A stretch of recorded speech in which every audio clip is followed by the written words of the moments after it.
কেৱল এটাই কাম কৰক, আপুনি জীৱনত পইচা ইনকাম কৰক, ধনী হওক, দেখিব এদিন আপোনাৰ পিছত মানুহ দৌৰিব। সম্পৰ্কলৈ নিজে আপোনাৰ। নমস্কাৰ, মই অন্য ভিডিঅ' এটালৈ আপোনালোক সকলোকে স্বাগতম। আজিৰ ভিডিঅ'টো কোনো ধৰণৰ ইনফৰমেশ্যন নিদিওঁ। আজিৰ ভিডিঅ'টো কোনো ধৰণৰ ইনফৰমেশ্যন দিয়া নহয়, বা কি হৈছিল আগৰ ভিডিঅ'বিলাক যেনেকুৱা ধৰণৰ ইনফৰমেশ্যন আছিল, আজিৰ ভিডিঅ'ত কোনো ধৰণৰ ইনফৰমেশ্যন দিয়া নহয়। এই ভিডিঅ'টো বনাবলৈ চেষ্টা কৰিছোঁ বাস্তৱ সমাজত ঘটি থকা বা আমাৰ প্ৰত্যেকৰ লগত ঘটি থকা সঁচা কাহিনীৰ ওপৰত এই ভিডিঅ'টি মই বনাবলৈ চেষ্টা কৰিছোঁ। আৰু ভিডিঅ'টি আৰম্ভণিতে আপোনালোক কৈ ল'ম, এই ভিডিঅ'টো সেইসকল লোকৰ বাবে যিসকল আৰ্থিকভাৱে দুৰ্বল, যাৰ আৰ্থিক সমস্যাত ভুগি আছে, যাৰ পইচা নাই, যিজন মানুহ দুখীয়া, সেইসকলৰ বাবেহে এই ভিডিঅ'টো বনাইছোঁ। আমাৰ সমাজ জীৱনত ঘটি থকা এটা বাস্তৱ সঁচা কথা হ'ল, যদি আপোনাৰ পইচা নাই, যদি আপুনি দুখীয়া মানুহ, তেন্তে আপোনাৰ লগত সম্পৰ্ক গঢ়িবলৈ মানুহে টান পাব। সকল আপোনাৰ আত্মীয় আছে, যদি আপোনাৰ পইচা নাই, তেখেতসকলে আপোনাক ইগনোৰ কৰি চলিব।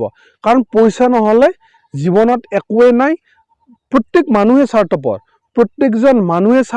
প্ৰত্যেকজন মানুহে কাৰোবাৰ পৰা কিবা এটা পোৱাটো বিচাৰে, কাৰোবাক যে কিবা দিব লাগে এই কথাটো কোনোৱে নাভাবে। যদি আপোনাৰ পইচা নাই, কোনো আত্মীয়ই আপোনাক পাত্তা নিদিয়ে, আপোনাক ইগনোৰ কৰি চলিব। এয়া বাস্তৱ জীৱনৰ সঁচা কথা। আৰু যদি সঁচা কথা হয়নে নহয় মই আপোনালোকক কৈ আছোঁ। ধৰি লওক আপোনাৰ আত্মীয় এজনৰ বিয়াত নিমন্ত্ৰণ দিছে, কিন্তু যদি আপুনি দামী গাড়ী এখন লৈ বিয়াত যাব পৰা নাই, যদি দামী এটা গিফ্ট লৈ যাব পৰা নাই, তেন্তে আপোনাক ইমান সন্মান নকৰে।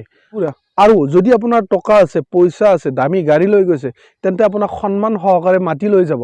ঠিক এয়া হ'ল আমাৰ বাস্তৱ জীৱনৰ সঁচা কথা। শুনিবলৈ এটা কথা বেয়া হয়, আপুনি জীৱনত কোনো সম্পৰ্কৰ কথা বাদ দিয়ক, আপুনি জীৱনত সকলো কথা বাদ দিয়ক।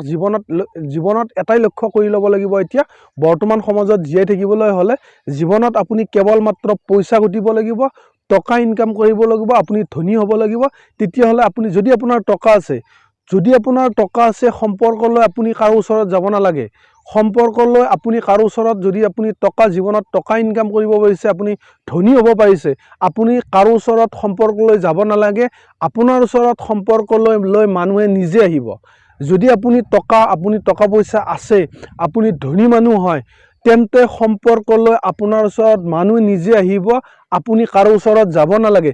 যদি কথাষাৰ শুনিবলৈ বেয়া, হয়তো বহুতে ক'ব পাৰে যে টকা পইচা নহ'লেও আত্মীয়ৰ লগত কিয় সম্পৰ্ক ৰাখিব নালাগে। কিন্তু যদি আপুনি ভাবে, যদি আপোনাৰ পইচা নাই, যদি আৰু আপুনি ভাবে সন্মান সহকাৰে আপুনি জীয়াই থাকিব খোজে, তেন্তে যদি আপোনাৰ পইচা নাই, আপুনি সন্মান সহকাৰে সমাজত জীয়াই থাকিব নোৱাৰে। আত্মীয় আপোনাক পাত্তা নিদিয়ে যদি পইচা নাই।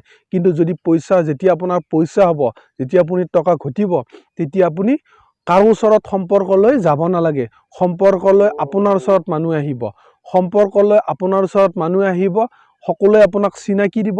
কাৰণ তেতিয়া আপুনি টকা পইচা আছে, এজন প্ৰতিষ্ঠিত মানুহ।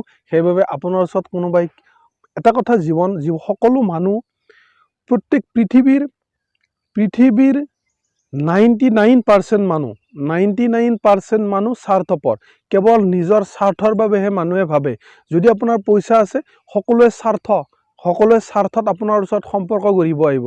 কিন্তু যদি পইচা নাই, আপোনাৰ লগত কোনো সম্পৰ্ক গঢ়িবলৈ ইচ্ছা নকৰে বা চেষ্টাও নকৰে, আৰু দেখিলেও ইগনোৰ কৰিব। আপোনাক দূৰৰ পৰাই দেখিলে এটা বেলেগ ফালৰি কাটি যাব। কাৰণ আপুনি কিবা বিচাৰিব তেখেতৰ পৰা, কিন্তু তেখেতেতো দিয়াত প্ৰস্তুত নাই। প্ৰত্যেক মানুহে এনেকুৱা 99%, কেৱল 1% মানুহ আছে যিয়ে বিনা স্বাৰ্থত মানুহৰ লগত সম্পৰ্ক ৰাখে, আত্মীয়ৰ লগত সম্পৰ্ক ৰাখে। মাত্ৰ এনেকুৱা নকওঁ 100% মানুহে যে বেয়া, 100% মানুহে যে কেৱল স্বাৰ্থৰ সিদ্ধিৰ বাবে মানুহৰ লগত সম্পৰ্ক ৰাখে, ঠিক তেনেকুৱা কথা নহয়।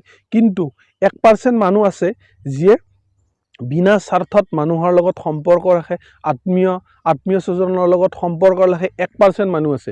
কিন্তু 99% অৰ্থাৎ 99% মানুহে কেৱল স্বাৰ্থৰ বাবেহে, নিজৰ ব্যক্তিগত স্বাৰ্থ সিদ্ধিৰ বাবেহে মানুহৰ লগত সম্পৰ্ক ৰাখে। নিজৰ ব্যক্তিগত স্বাৰ্থ সিদ্ধি নহ'লে সম্পৰ্ক নাৰাখে। এয়া বাস্তৱ জীৱনৰ সঁচা কাহিনী। আপুনি জীৱনত যদি টকা ঘটিছে, আপুনি কাৰো ওচৰত যাব নালাগে। সম্পৰ্কলৈ মানুহে নিজে আপোনাৰ ওচৰত আহিব।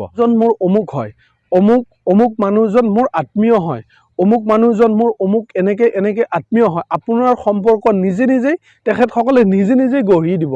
আপুনি গঢ়িব নালাগে, সম্পৰ্কলৈ মানুহে নিজে আপোনাৰ ওচৰত আহিব। এয়া আমাৰ সমাজত বাস্তৱ জীৱনত প্ৰচলিত এয়া সঁচা কথা। যদি আপোনাৰ পইচা আছে, আপোনাৰ সন্মান সকলো আছে। আপোনাৰ যদি টকা পইচা আছে, আপুনি জীৱনত সকলো পাব, সন্মান পাব, আদৰ পাব, আত্মীয় স্বজনৰ মৰম স্নেহ সকলো পাব। কিন্তু যদি আপোনাৰ পইচা নাই, আপোনাৰ আত্মীয় আপোনাক ইগনোৰ কৰি চলিব, কোনোৱে আপোনাক সন্মান নকৰে। ভিডিঅ'টো কেনে পালে এটা কমেণ্ট কৰি জনাব। আজিলৈকে এৰিছোঁ। জয় আই অসম।